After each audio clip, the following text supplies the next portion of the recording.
Hi guys, welcome back to Vedic Astrology. Today we are going to be talking about the October monthly reading. And in this video we are going to talk about some of the key dates which will be, depicting the transits of the planets into your respective signs and houses. And based on that we are going to analyze as to what sort of an impact you are going to see through the course of this month. So without further ado, let's quickly jump into the key dates that are going to come into play.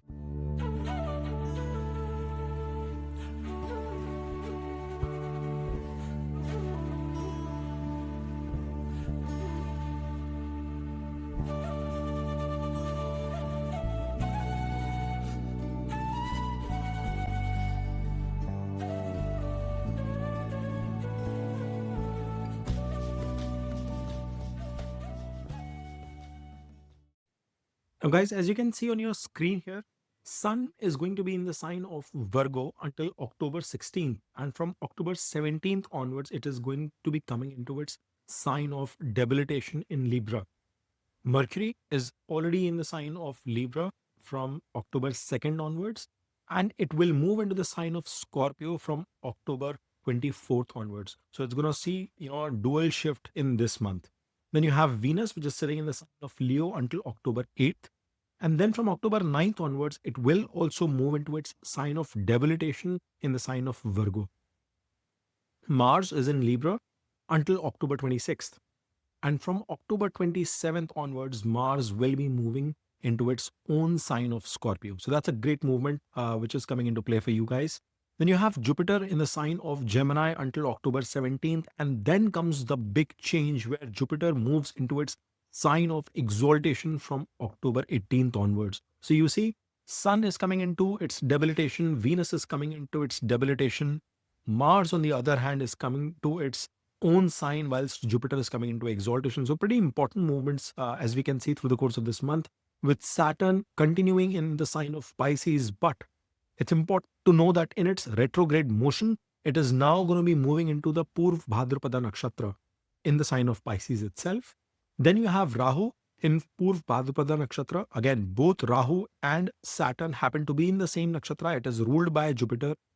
And this is going to be interesting because Saturn's retrograde movement is bringing it much closer to Rahu at this point in time through the course of this month, whilst Ketu continues in its Purva Falguni Nakshatra, that of Venus itself in the sign of Leo.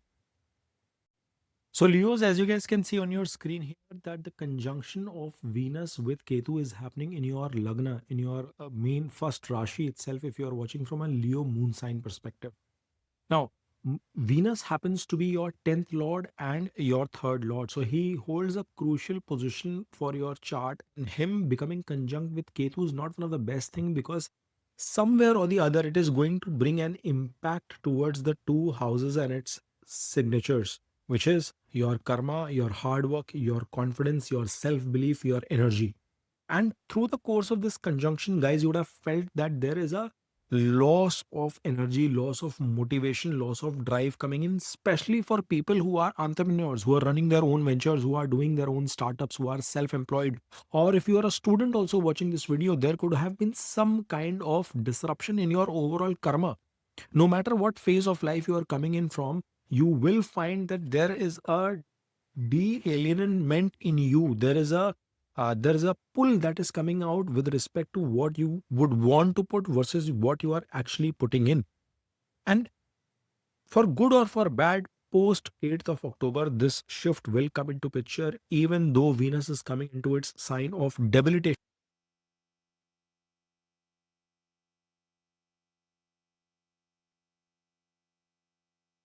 That is going to come into picture. Yes, Venus will be facing the brunt of retrograded aspect of Saturn into the second. But we will talk more about that in a bit. See, Venus sitting in the Lagna has been giving an aspect towards your seventh house as well, where Rahu is placed. So, at least for your spouse, for your business partner, for your relationships, this could have been a decent period, albeit Saturn's retrogression is bringing some bit of turbulence from the eighth house there as well. However, I still feel that it is an optimistic situation to be in, because Jupiter is giving an aspect sitting from the sign of Gemini into your seventh house, and Rahu's placement there just brings in a lot of street smartness, cleverness, shrewdness, but a lot of hunger, ambition, and drive as well on all those areas. So not everything is bad, but yes, the combination of Venus, which is that of luxury, beauty, and delienating yourself from that, thanks to the conjunction with Ketu, is not an easy bit. So whilst 10th Lord coming into the Lagna brings that workaholic nature into play, here that might not be panning out. In fact, you could have been facing a lot of stress, a lot of challenges could be coming your way as well. And any which ways, if you're watching from a Leo moon standpoint, it's a difficult situation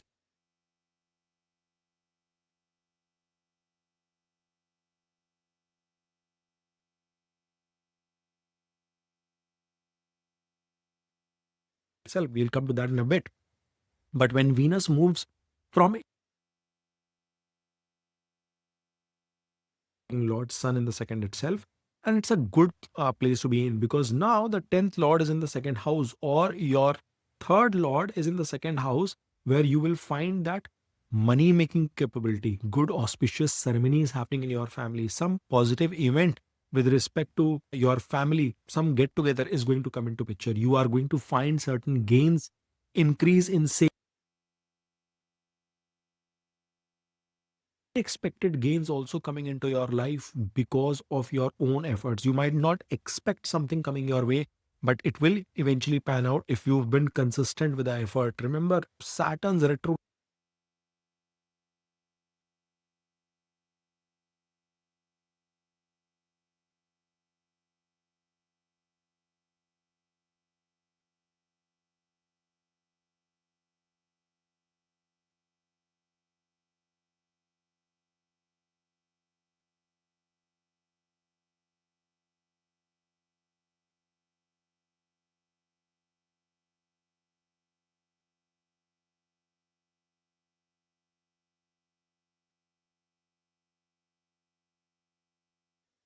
probably in the way you would have desired, unless until you are running through a very good natal dasha antardasha, because he is some saptak to a retrograded Saturn. The two planets have an inimical relationship to each other, which means that this is the point through the course of September. I know we had a very tough reading for the month of September where we faced two eclipses, but since the month of September, Saturn is in its deepest retrogression and it continues in that state now as well. Things will settle down once Sun starts moving into the third house and further. So that is where by November 27th, you will see that the retrogression has come to an end as well, by when Sun will be actually in the sign of Scorpio. And that is where you understand that 120 to 240 degrees is where the trigger of the retrogression of Saturn and then the disappearance of it comes into picture. So you will realize that whilst he is bang opposite, again, there will be certain areas where unexpected obstacles, unexpected problems, challenges, or even health related issues, because Saturn is your Maraka planet. Okay. And he giving a strong retrograded aspect is going to bring those kind of challenges to your life. So you have to remain absolutely calm, composed, diligent during this point in time, and do not let your guards drop. In the second half, actually in the second week, he will be conjunct with Venus, and you will start seeing some bit of respite there with Venus coming into picture, because Venus doesn't have an inimical situation with Saturn to that extent. But from the second half of the month, Sun will come to its sign of debilitation, albeit in the third house. Now, this is not a bad situation to be in. Yes, one might say that your Lagna Lord is debilitated, but he is also getting Neej Bhang because he will be sitting in conjunction with Mars all the way till 27th of October. And post that as well, you have to understand that things will still get better because Venus eventually will become conjunct with Sun too in the month of November. So there will be a slight bit of period where the Sun will be in debilitation, albeit he would be giving an exalted aspect towards your ninth house. So you will find that when Sun is in the third house, that your motivation is high. In fact, a malefic planet like Sun getting debilitated in a third house and giving an exalted aspect towards your ninth is in almost acting like a Raj Yoga. It's a good situation for you to be in. You have to remain motivated with your hard work and your initiatives. You should not drop the ball in any kind of communication. Don't be rude. In fact, Sun's debilitation is going to help you, because you are going to come across a lot more amicable, connected to people, much more approachable with your style of speech. For everybody else, I've given a warning that, Mars and Mercury's conjunction is going to bring turbulence with communication. I will actually say that it may not be as bad a case for you guys, Leos, as long as you are watchful. Just bring that level of humility in you and you will see the positive impact of it. Now, Sun from here is giving an exalted aspect to your ninth house. So, any kind of long distance travel, getting support from your superiors, bosses, management, leadership, gurus, mentors is going to be panning out. You will be holding your chin high when it comes to following your own principles. Taking a fundamental approach towards any kind of problem solving will be your top priority. So, that is going to be a positive bit in that angle as well. Then, you have your second lord and your 11th lord, your lord of gains, which is Mercury, is placed in conjunction with Mars in your third house. Now, Mercury's placement with Mars in the third is again not a bad yoga to be in. Mars is your fourth lord as well as your ninth lord, looking at its own house itself. So, as I said, support from bosses, leadership, mentor, etc., is going to be coming into your life. You're not going to fall short of it. It's just that your initial, inherent, innate drive could be missing in certain areas, in certain pockets, which is what could be harder to manifest. And that is what you need to take your initiatives towards. You should put your efforts in that direction.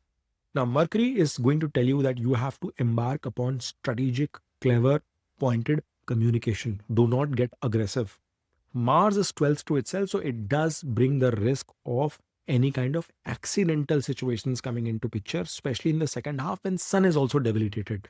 This is a point, Leos, where you have to be very careful about any kind of accidents while driving, by doing any kind of household chores, working with heavy equipment or machinery, drilling or whatever you want to do at your home. Just be watchful. If you are working in a sector that involves you in working with a lot of machinery, please be watchful of electrical shocks and things of that sort as well. That could also happen. Okay. So you will have to be careful on that front. But both of these planets are giving an aspect towards ninth. So be watchful in terms of your relationships. You will have enough support, but do not get aggressive, is my only call out on that front. Now, Mars from here is giving an exalted aspect towards your sixth house. So that's a good bit that is coming into picture. Any kind of job related matters, loan litigations issues coming in, anybody who's trying to harm your reputation, you are going to squander those things left, right, and center without any issues. You are going to overcome those problems all the way until 26th, 27th of October, whatever part of the world you are watching this video from. Then Mars is also giving an aspect towards your 10th house, which means that somewhere or the other, he will still try and push you, energize you towards work. It's how you find that internal motivation is going to be very, very crucial.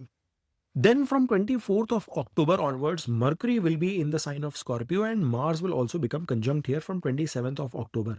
Now your second lord is 3 places away from itself towards the fourth, and your 11th lord is also in the same house, and Mars is coming and sitting here. This is a best period for people who are looking forward to make any kind of real estate deals, people who are looking forward to buy, purchase property, sell property, make any kind of upgrades, any movable, immovable assets that you want to acquire, because Jupiter will also come into exaltation in the 12th. So remember, a big expense is coming your way.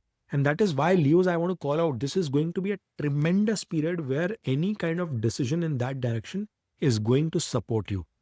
However, with Mars placement in the fourth, you have to control your aggression within your family, with your near and dear ones, because he's sitting in conjunction with your second lord as well.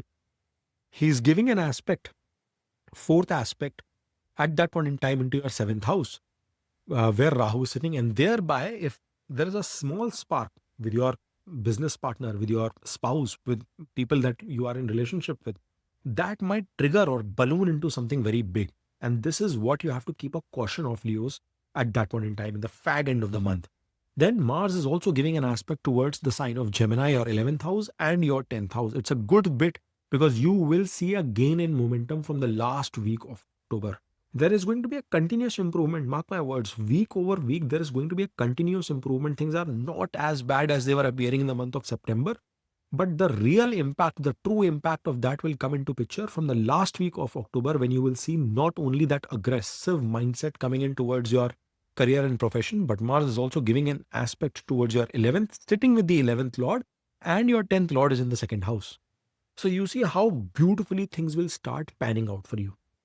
Now, Rahu and Ketu, we've already delved about this axis at length. I see a good possibility of your spouses, if you are married, or your business partners also witnessing substantial gains. And if they are finding gains, the gains are coming your way as well. Jupiter is still in your 11th house. So That's a positive bit for people who are in relationships or who are in business, entrepreneurial setup of some sorts. Saturn, on the other hand, is giving a retrograded aspect towards your 10th throughout till November 27th.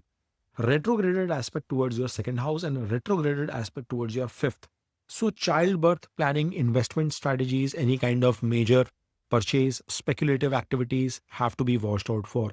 Unexpected argumentative situations with your family members, unexpected argumentative situations with your bosses, which I called out with Mars Mercury conjunction as well, collaboration as well, can come into picture. And this is where you will have to be cautious and rework on certain matters, revisiting certain issues that you've addressed probably at one level, but you might have to look into them again, is definitely going to be the theme throughout the course of the month. Now, the big shift is that of Jupiter, who happens to be your fifth lord and your eighth lord, currently sitting in your 11th house, from where he is giving an aspect towards your third house, fifth house, and your seventh house. He will get exalted in your 12th house from 18th of October onwards. Now, see, at one bit, it is forming a Viparit Raj Yoga because he's the eighth lord coming into the 12th, but then he's getting exalted in your 12th house. So there has to be some major expense, some major acquisition, I would believe, that you would want to do. And it could be a speculative or it could be an expense that you least anticipated and you will have to make. So speculative expenses could result into losses because Saturn is sitting in retrogression. Jupiter may not harm you as long as you are ethical about your dealings, but it could result into losses, Leos. However, beyond that, it will give you a strong possibility of you to either purchase something like a property, as I said, some assets, a car, movable, immovable assets, some stock market investment, major investment could come into picture because you would have been thinking about it and you might get the right window to invest into that at this point in time. So that is coming into picture. From there, he's giving a debilitated aspect towards your sixth house, but an aspect towards your fourth as well as your eighth. So he will definitely try to bring in some degree of check on that retrograded Saturn. There will be some degree of impact that you will see on that front, but at the same time, his aspect is towards your fourth. So, expansion of your fourth house aspects, expansion of your assets, expansion of peace, your knowledge in general, spiritual alignment coming into your life, all those possibilities become inherently true. He's giving an aspect towards your sixth as well. Thus, it means that there will be a good possibility. I've been talking about Saturn is retrograded, it is forming Viparit Raja Yoga.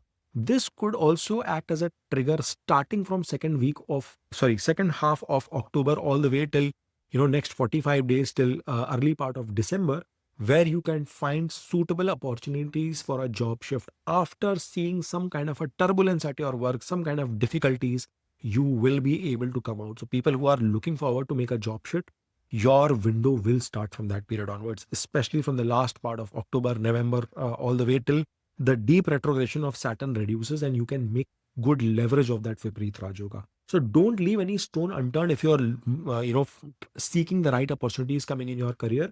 But all in all, Leos, I know September was not one of the best predictions that had come our way. There is a continuous improvement that I see week over week. And by the time you approach the last 10 days of October, you will see a definitive shift in your emotions. You will see a definitive confidence coming in your way, and there will be a lot of alignment of things that you've been trying to put in place. I hope, guys, you like the effort that has gone into making this video. If you do, then please smash on that like button, subscribe to Dev Astrology, and keep watching. Om Namah Shivaya. Har Har Mahadev.